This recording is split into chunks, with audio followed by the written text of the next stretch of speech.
Assalamualaikum everyone! How are you?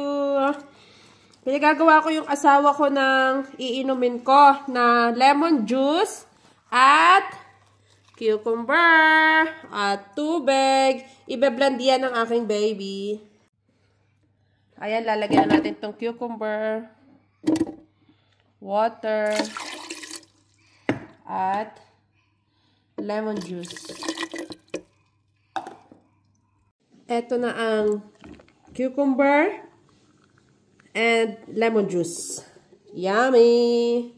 Yan! Siyempre, nilagay ko siya sa malasosyaling baso, di ba? Na pick up natin kahapon, nahugasan natin kahapon. O, di ba?